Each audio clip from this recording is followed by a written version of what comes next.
now played a cat and mouse game. The threat of drought hung frighteningly close.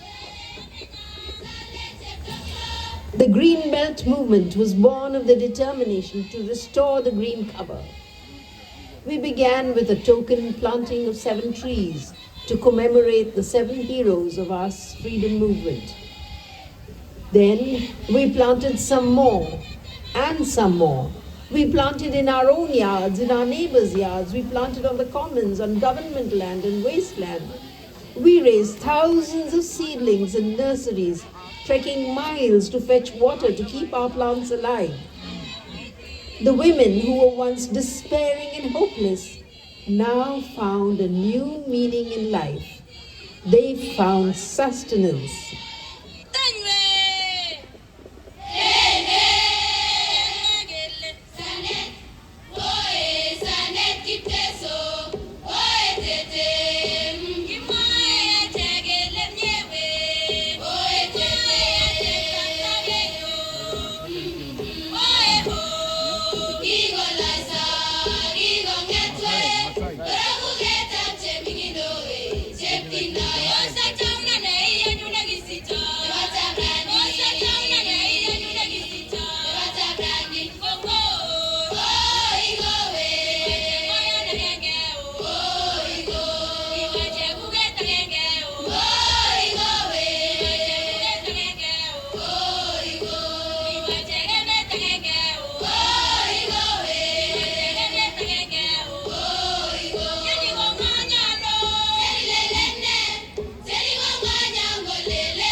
Our movement spread like a wildfire across Africa.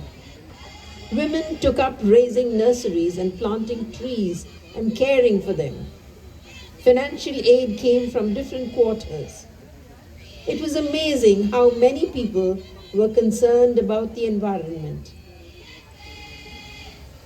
I have often been asked whether I am anti-development. While development is desirable, it is important that we are mindful of the long-term environmental impact. The problems that stem from environmental degradation happen gradually. Often, the generation that damages the environment is not the one that pays the price. So think carefully before you chop a tree, because your axe might be striking your children's feet. And we also have to consider our obligation to the plants and animals that inhabit our planet. Do we have a right to exterminate them, or do we honor their right to live?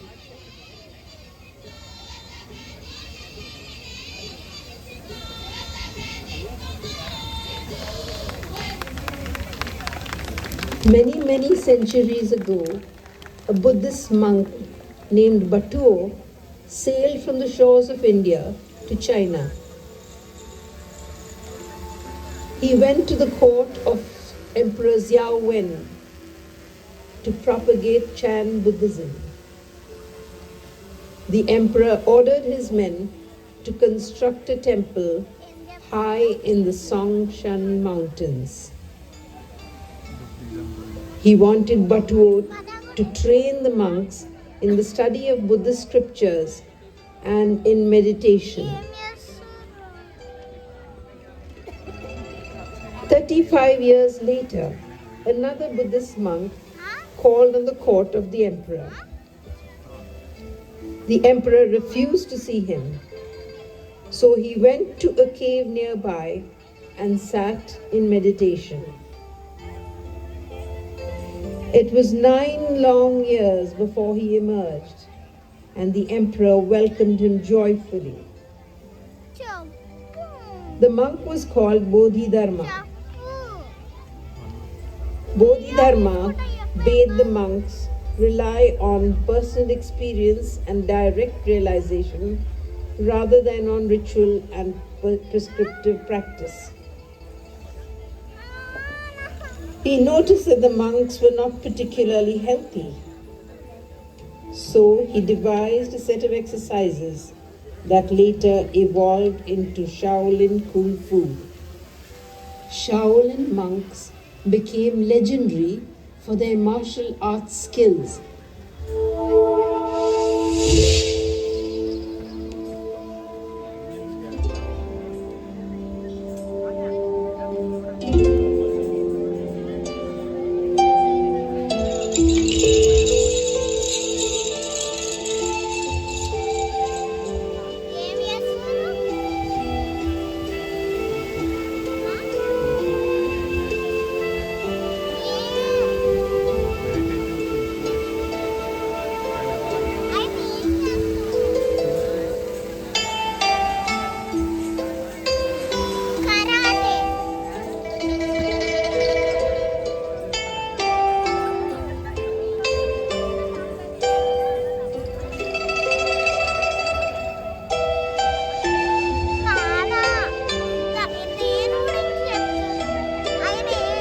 Shaolin monks also engaged in formulating herbal medicines and in ministering to the sick and infirm. The Shaolin Temple has a checkered history.